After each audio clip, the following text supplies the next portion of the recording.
faith and your purity. These are two key ones. And when I look at this, are we setting an example in our faith?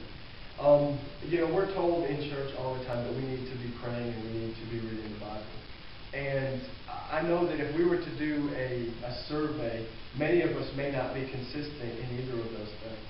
I find, especially as a youth pastor, I quiz my youth. I even gave them a reading plan this year, and I asked them weekly, did you read your Bible? Did you stick with your reading plan? And usually it's like 1 to 2 chapters a day, a max of 5, depending on what book they're reading. And we'll get like 1 or 2 of them that are like, yeah, I'm actually reading it. The other ones are kind of just like, I looked at my Bible on the shelf this week. That was pretty cool. But if we're going to set an example in our faith, we've got to know what we believe as Christians. And where do we find that? In the Word of God. We can come to church and hear sermons, but a lot of times if we don't actually apply them to us, they just go. I've probably heard thousands of sermons in my life, and I can recall a couple of them.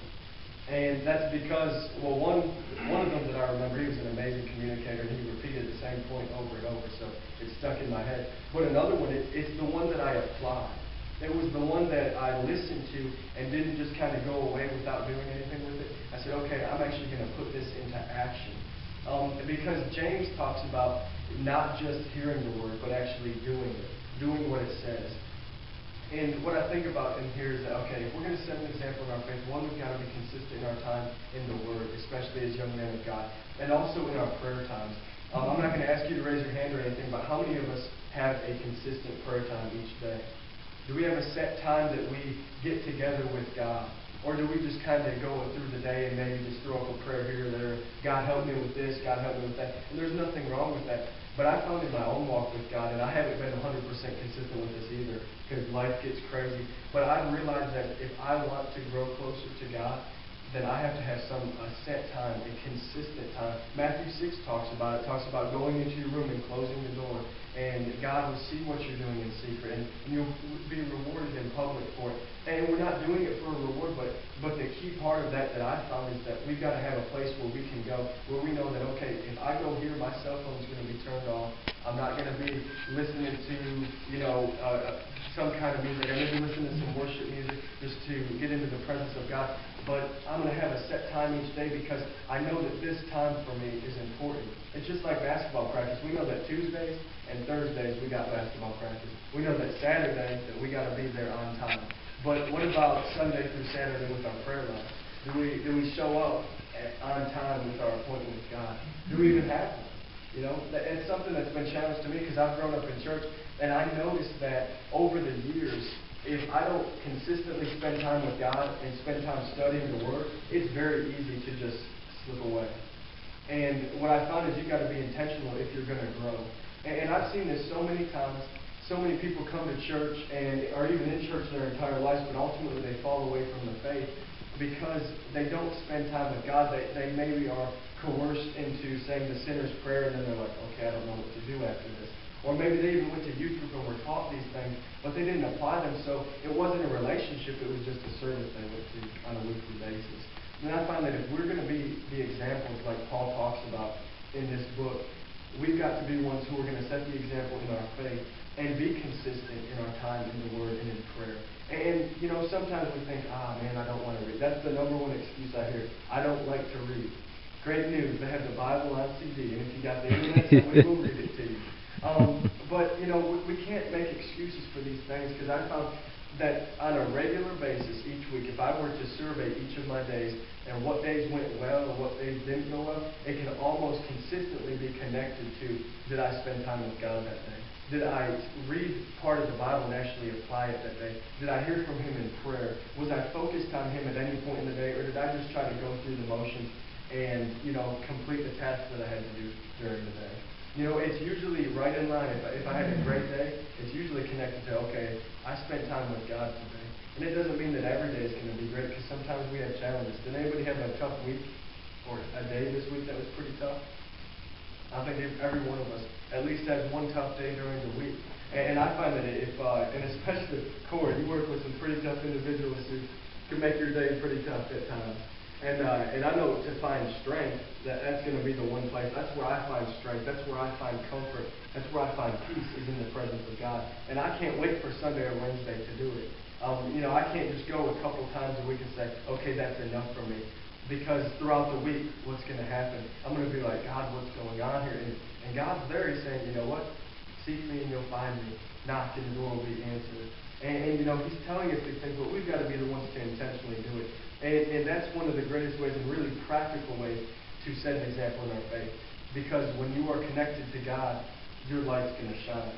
Because I promise you, when you get into the presence of God and you're reading your word and you're speaking to Him in prayer, your light bulb begins to get brighter. Because it's very easy for it to get dim as you just go through the motions on a daily basis. So Paul's telling us to set an example in our faith and also in our purity. Here's one of the verses that I love in the Bible because it applies so much to us as men. It's from Job 31:1. It says, I made a covenant with my eyes not to look lustfully at a girl. I made a covenant with my eyes not to look lustfully at a girl. How many of you know that as a man, it is very challenging to remain pure every single day?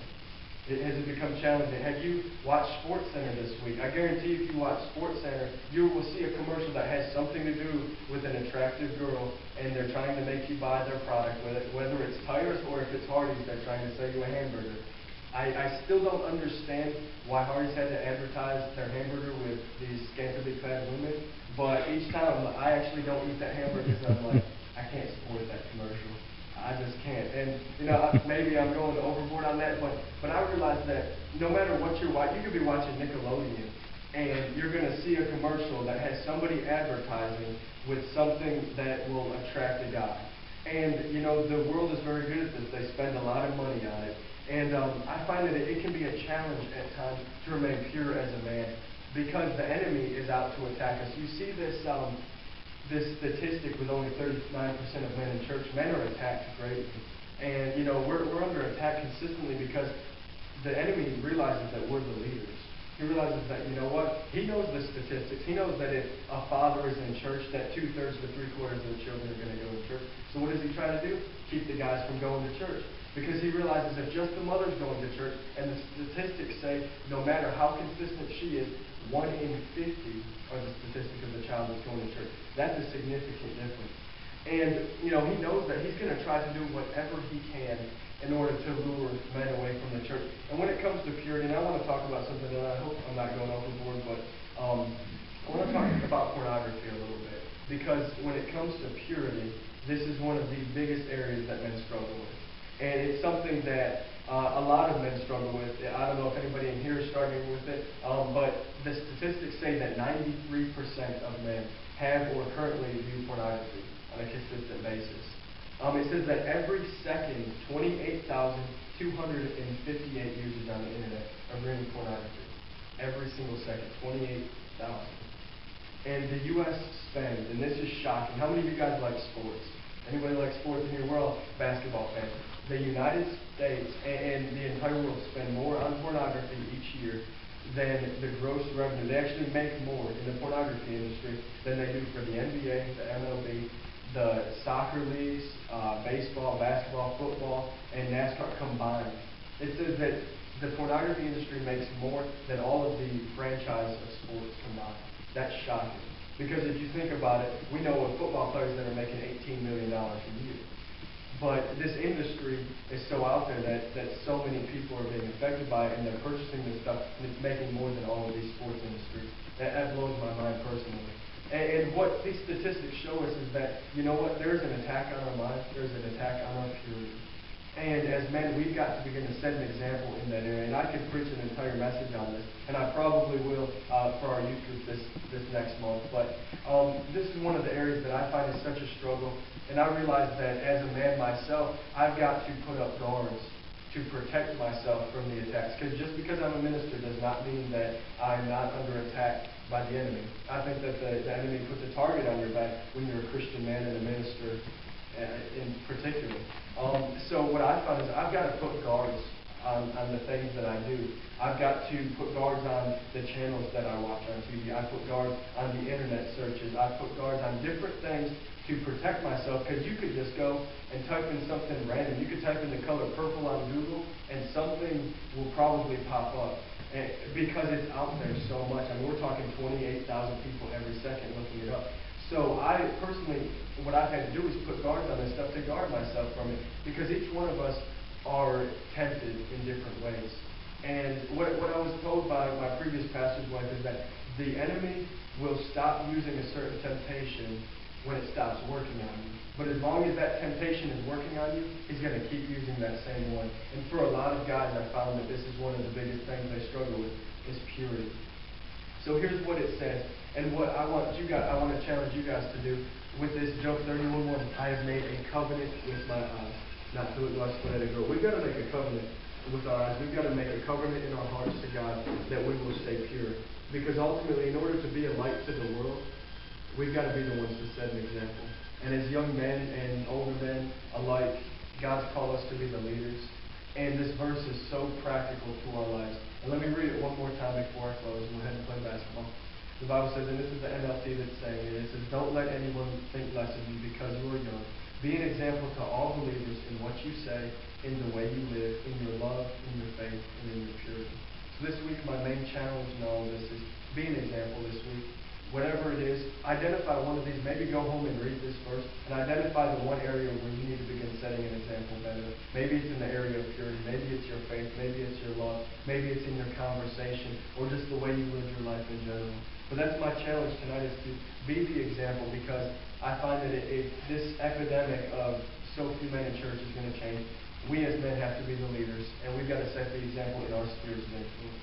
Because I guarantee Josh and Corey and Jeremy and Nate and Pancho and Hunter and Kyle and we're all going to have different spheres of influence. Each one of us. I won't reach the same people that you guys will reach. So in your areas, you have to be that example. In my area, I have to be that example. And what I love about this is that we as men, we like challenges. And we're going to step up to a challenge if we are challenged. So that's my challenge this week. Set an example and pick out the one area in your life that you need to do it the most in. And just see what God does in that area. Because I promise you, I'm excited about this year. I think each one of us is going to grow through this experience and through each one of these services. So take that challenge this week and be an example, because we as men have got to stand up. You guys want to gather up here and pray? Any comments, questions, concerns?